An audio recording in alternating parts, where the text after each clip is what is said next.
37 சங்கீதம் 4 அன்று சொல்கிறார், உன் இருதயத்தின் வேண்டுதலை உனக்கு அருளி செய்வேன். என் மகனே, உன் உள்ளத்துல இருந்து உண்மையா நீ வேண்டிக் கொள்கிற ஒரு காரியம் இருக்குல்ல, வெளியே தெரியாத இருதயத்துல நீ ஜெபிக்கிற, அது உனக்கு அருளப்படும் என்று. மகனே, உன் இருதயத்தில் வேண்டிக் கொள்கிற உன் விருப்பத்தை அருளி செய்வேன் ஆண்டு சொல்றார். ஆனா நீ ஒண்ணு செய்யணும். என்ன செய்யணுமா? கர்த்தரிடத்தில் மன மகிழ்ச்சியாயிரு, அவர் உன் இருதயத்தின் வேண்டுதலை அருளி செய்வார். நீங்க கர்த்தருக்குள்ள மன மகிழ்ச்சியா இருந்தாதான் அருளி செய்வாராம். இப்ப தெரியுதா நான் ஏன் சொல்ல? சந்தோஷமா இருங்க, மகிழ்ச்சியா இருங்க, சந்தோஷமா இருக்கிறீங்களே ஏன் கேட்கறேன் தெரியுமா?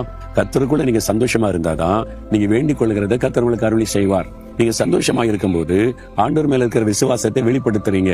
அவர் தான் எனக்கு இருக்கிறார்ல, பாத்துக்கொள்வார்ல, நான் சந்தோஷமா இருப்பேன். பிரச்சனை இருக்கு, தேவை இருக்கு, நெருக்க இருக்கு, எல்லாம் இருக்கட்டும், ஆனா இயேசு கூட இருக்கிறார்ல, அந்த சந்தோஷத்தை வெளிப்படுத்தும் போது விசுவாசத்தை வெளிப்படுத்துறீங்க. அப்போ இயேசுங்க அற்புதம் செய்கிறார். நீங்க துக்கமா இருக்கேன், சோகமா இருந்தா என்ன அர்த்தம்? அவிசுவாசத்தை வெளிப்படுத்துறீங்க. அப்ப ஆண்டவர் கேட்பா, நான் எங்க போயிட்டேன்? நான் கூட தானே இருக்கிறேன், நான் தான் உனக்கு அற்புதம் செய்வேன், பிறகு ஏன் துக்கமா இருக்க, சோகமா இருக்கான்னு கேட்பாங்கல்ல. இப்ப ஆண்டவர் கேட்கிறார், மகனே மகளே சந்தோஷமா இரு, நான் உன் விருப்பத்தை நிறைவேற்றுகிறேன்னு சொல்றார். உங்க சந்தோஷத்தை வெளிப்படுத்துறீங்களா? சரிங்க, மகிழ்ச்சி அவரை துதிங்க. ஆண்டவரே நான் சந்தோஷமா இருக்கிறேன் சொல்லுங்க. எனக்கே சொல்லியிருக்கீங்களா? நான் ஆண்டோடைய சமூகத்துல போனா அடிக்கடி சொல்ல, ஆண்டவரே நான் ரொம்ப சந்தோஷமா இருக்கிறேன், என்ன நீங்க சந்தோஷமா வச்சிருக்கிறதுக்கா ஸ்தோத்திரம்னு சொல்லுவேன். அது அவரை சந்தோஷப்படுத்தும். சொல்லுங்க வாய் திறந்து, இயேசுவே நீங்க என்ன சந்தோஷமா வச்சிருக்கிறீங்க. பாடு பிரச்சனை நெருக்க தேவையா இருந்தாலும் நான் என்ன சந்தோஷமா நீங்க என்ன வைக்கிறதுல கவனம் செலுத்துறீங்க. உங்களுக்குள்ள நான் சந்தோஷமா இருக்கிறேன், நீங்க என் கூட இருக்கிறீங்க, அதான் எனக்கு சந்தோஷம்னு சொல்லுங்க. அந்த சந்தோஷத்தை பார்த்து ஆண்டவர் உங்களுக்கு அற்புதம் செய்வார். சொல்றீங்க.